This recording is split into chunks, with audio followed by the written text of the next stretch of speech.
Due to the lack of evidence in the Old Testament for the Son, also known as Jesus, to be the pre-incarnate Son, being worshipped, being honored, being prayed to, being praised, being around the throne with the Father and the angels, or being involved in creation, Trinitarians are forced to continue their theological scavenger hunt to make the case that the angel of the Lord is the pre-incarnate Son.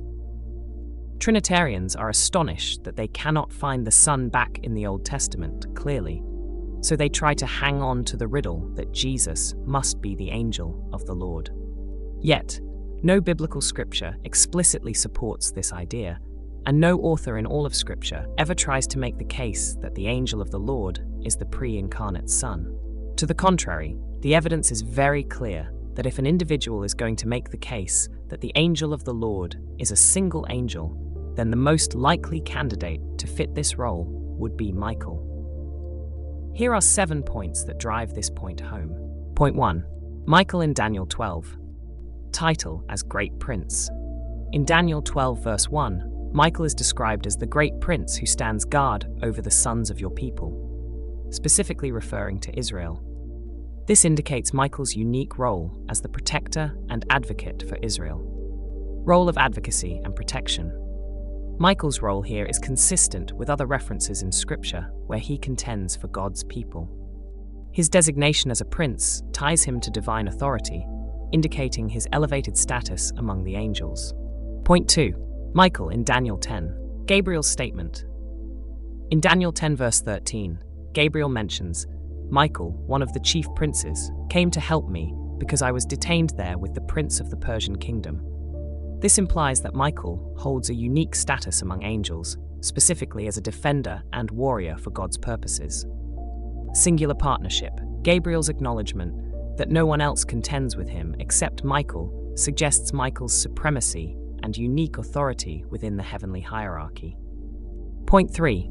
Michael in Revelation, leader of angels. In Revelation 12 verse 7, Michael is depicted as leading a heavenly army in a war against Satan and his angels. This role aligns with Michael's character as a divine warrior and a protector of God's people. Association with angels. Michael is consistently shown as the leader of other angels, implying a role similar to what one might associate with the phrase angel of the Lord as a divine messenger and executor of God's will. Point 4. Jewish traditions and ancient texts. The Jewish tradition provides significant insight into Michael's role and identity. Jewish Encyclopedia. The Jewish Encyclopedia extensively discusses Michael as a chief angelic figure in Jewish thought.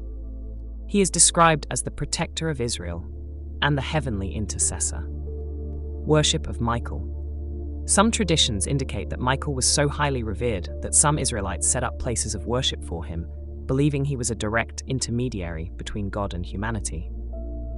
Book of Enoch. In the Book of Enoch, First Book of Enoch, 20 verse 5, Michael is listed as one of the holy angels who presides over human virtue and guides nations. His role is consistent with that of the angel of the Lord, who acts on God's behalf. Book of Jubilees.